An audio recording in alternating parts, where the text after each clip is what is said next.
Assalamu alaikum. How are you, Mahrukh? Walaikum assalam, Farhan. Thank you so much. First of all, I would like to thank you for inviting me for this interview. This is such a privilege. And I like the background on your side as well. This is just to show off that I have done something in my life. I'm Yeah, show off gesture. I got it, got it. yeah. Okay, so tell us about yourself, about your education, and what do you do? I would talk about my experience. As far as my education is concerned, I have a master's in Masters of Philosophy in Applied Linguistics. But as far as my experience is concerned, I've been associated with the academia for over a decade now. And I started off my teaching career with the university level.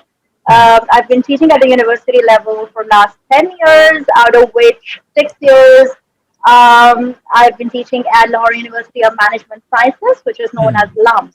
So that's That's a good. great workplace. I must say Indeed, that it that's is. the best workplace one could ever ask for. And lately, I've been okay. Before that, I'd like to talk about my research profile as well. Well, since education is not just about teaching; it's about a whole lot of effort that comes along with that. So I have to be involved in research studies as well. But teaching has always been my primary focus. However, I've been involved in researching, writing research articles. I've written multiple research articles, got them published in international journals. I've also presented my studies around the globe. But lately, I've just been focusing on online teaching strategies, tools, and techniques. So that's been my major focus for last couple of years. I've just been trying to, find different ways, experimenting with different digital platforms, online platforms through which I could make my teaching as interactive, engaging, and exciting as it is in person. So that's been my focus lately. Nothing That's else. wonderful. That's wonderful. And how is it going, by the way, the online teaching thing? Well, thanks to pandemic that has introduced us to the intricacies of the web. Online teaching is now, since we are comfortable with online teaching at this level, I think we are going back to in-person teaching next semester. So it took us a couple of years getting comfortable with this, and now the things have reversed. But thanks God that things have normalized. So I enjoy in-person teaching more than online, obviously, because especially teaching writing courses is way tough. Teaching online as compared to in-person teaching. I've discovered multiple ways through which I could have fun teaching online as well and make my students have fun learning as well. That's wonderful. So Would you like to yeah. share a few of those fun learning techniques so that if anybody from the viewers would like to Well, there's a whole lot of stuff. Well, I think basically the platforms, the tools, the techniques. There are multiple ways showing, sharing videos, and then commenting on. There are certain softwares like Video and Padlets and these kind of softwares that you can use, to make your learning interactive. And That's then great. thanks to LUMS as well, that LUMS gives us these regular trainings in terms of how you can make it more interactive online, teaching online. So, thanks to LUMS trainings as well. True, true. And in fact, I take it like most of the institutions, they were being provided about these training that how to use the internet because most of the teachers, I mean, I'm not talking about LUMs, I'm not talking about might be universities, I'm talking about schools or colleges where teachers were not even literate to use the system, use this online teaching techniques. So over there, it's quite a bit boring thing for them. And I also take it like the way LUMS is doing this thing. I believe people should learn it from like it's already an icon in the market. Like whatever Lumps does, it's always the best thing to do. It's always a researched work, and they always give the very positive results and the very productive results as well. And I believe like other institutions should also adopt that. But anyways, let's talk about the women in our culture. How Mhm. find as a woman, how did you find your job in LUMS and the acceptance of a working women in the society and also in your family? Mhm. Well, talking about problems regarding female workers, the major problems that female workers would come across. This depends on the institution. I would say that this is very subjective phenomenon that varies from institution to institution, varies from workplace to workplace, and from person to person as well. So I consider myself blessed in this regard that I've been associated with those institutions, those workplaces which were extremely cooperative, extremely motivating, then safe, secure, healthy, and comfortable. But this doesn't happen to every other woman out there. You know, women have a huge chunk of problems that they come across at the workplaces. And I think talking about some of those major problems, sexual harassment is one of the biggest issues that women would come across. Um, and then many other problems, for example, male female ratio. You know, if you look at the corporate sector, for example, places like banks and all. So, how many women are there as compared to men? Maybe it's a 70-30 ratio, something like that. You know, so women are 30%, men are 70%. And then making your place, being a minority, making your place at some workplace is extremely difficult, extremely challenging. So again, male female ratio, then gender biases. Gender biases is again, we live in a patriarchal society, you know. So over here, breaking through the glass ceiling, making it to the higher positions is extremely difficult for women. Women are not accepted at the leadership positions. So, because I think this is a huge misconception over here that people think that women are not as good at leading, making decisions, and administration as men are. However, this is a misconception. If you look at the anatomy of human brain, this is actually provable biologically as well that women are better at multitasking. So if women are better at multitasking as compared to men, then obviously they can lead better, they can administer better, they can manage better. So they should be given an opportunity to get to those higher positions. So this is, I think, one of the major problems that women are not accepted. As you were talking about acceptance issues, women are not accepted at the higher positions, mainly because people think that they cannot manage, they cannot make critical decisions, and something like that. So this is, I think, these are some of the issues. I myself am blessed that I did not go through any of these problems. I've been associated with very good institutions, very good workplaces where nothing of the sort happened. But this happens to women at the workplaces, True. generally, naturally. This is the problem side. I mean, of course, we are not talking about one woman. We are talking about the women in general. They are facing these problems.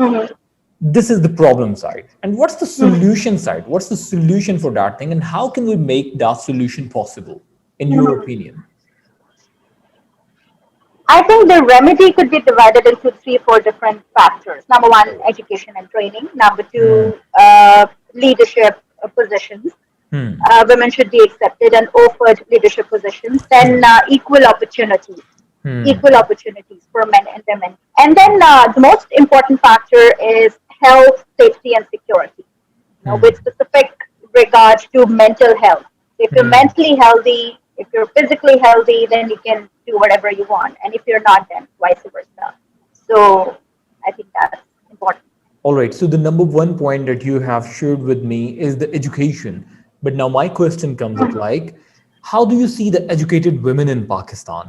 Are they doing the justice with the education they have got or not?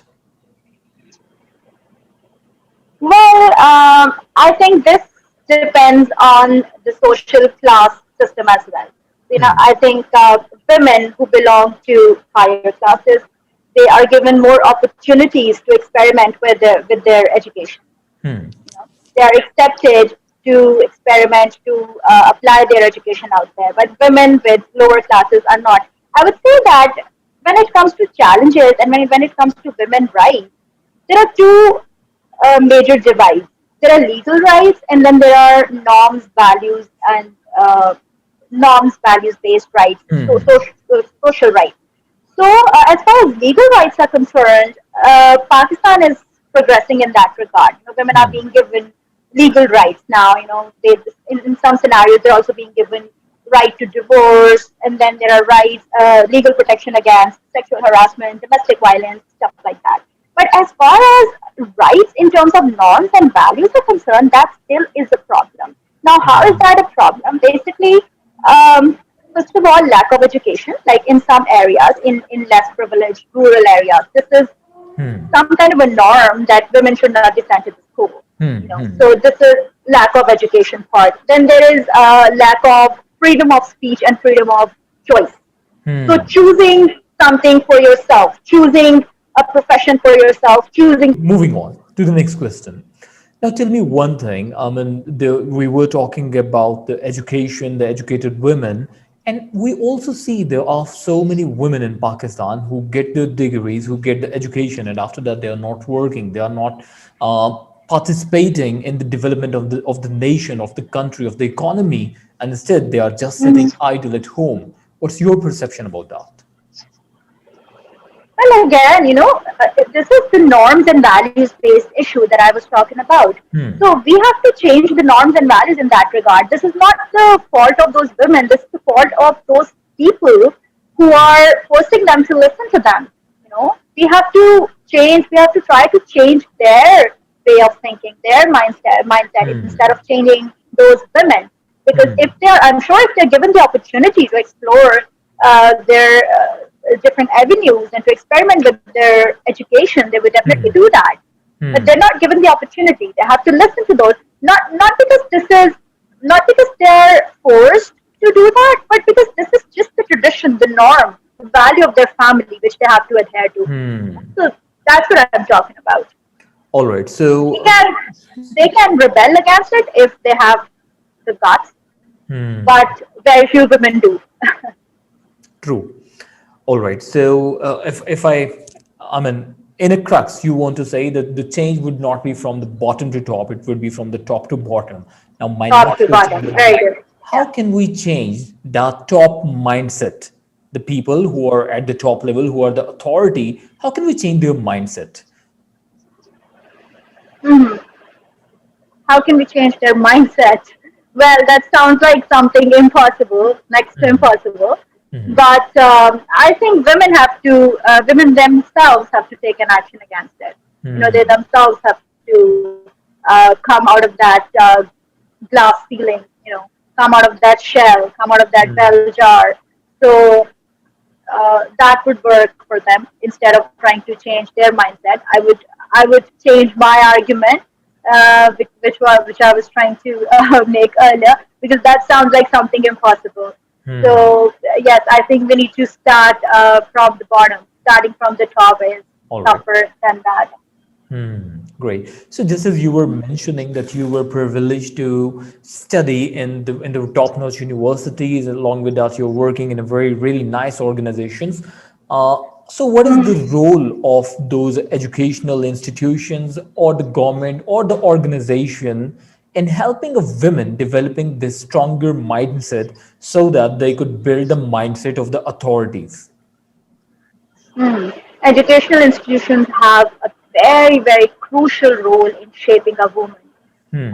Because I would give the credit to my my bachelor's degree institution, which was Kinnaird College, because mostly what I learned in my life, mostly what I experienced, mostly what I implemented comes from that part of my life. The grooming, the training that happened there. So educational institutions have a very, very crucial role. You must go to a proper institution, not necessarily a top-notch and elite institution, but a proper institution that has a proper educational environment where you can have these interpersonal skills and exchange of views and ideas. So I think that's very important in grooming a person's life, not just for women, but for every individual in the world. That's That's great. extremely important. So, just as you are appreciating your Canadian institution right now, so what do you think? Why does this institution stand out? And what are the things that they were doing over there that other institutions should also do? Well, they mainly, first of all, that was a women's college. So there were all the women. So that gives a sense of empowerment to women itself, that women are working together as a team and they are reaching those heights and they are competing with men out there. So outside the boundaries of this institution, they are actually capable of competing with the men. So I think that gives a sense of empowerment to a woman herself. And then the entire educational environment which was created there, the teachers, the instructors, the mentors, then students coming from various backgrounds, various parts of the country, uh, you know, exchanging and exchanging their views and ideas, and then sharing their backgrounds, everything. So that kind of interpersonal experience that happens, those skills which are exchanged, is something very very important in any person, any individual's life. True. So this was from the education side, this was from the institution side. And how about, and just as you were mentioning earlier, the women, they do not get the leadership jobs most of the time. People do not consider they could become the good leader, which they can, just as you were mentioning. How about when they want to enter into a workplace? How do they get treated? I mean, do they welcome the women whenever they are going for the workplace, even with experience, without experience? Or, I mean, is there some sort of the biasness over there? Well, I think I'm not the right person to be answering this question. As I said, that I've never experienced that myself, because the workplaces that I've been working at welcomed me like a princess. Maybe that's the right word. Like they gave me all the respect, all the honor which is required. But I do realize that other women in other workplaces where there is where there are men more in number, which are male dominated institutions. There, women do have to make a lot of effort, a lot of they have a huge chunk of challenges. They have to make their way on that narrower path to reach to certain levels, to certain destinations. So I think that that actually sounds like a big challenge. That's great. Well, Mahrukh, that is it for today. Thank you so very much for your time and for your answer, for your, for sharing your exposure, your vision with us. It was really worth listening to. And we are really privileged to have your time, to have you here on the board today. Thank you so much for inviting me Pleasure. over, Farhan. It was a great time with you. Thank you so Likewise, much. likewise. Thank you. Take care. Stay blessed. Allah Hafiz, Mahrukh. I love you. Allah Hafiz.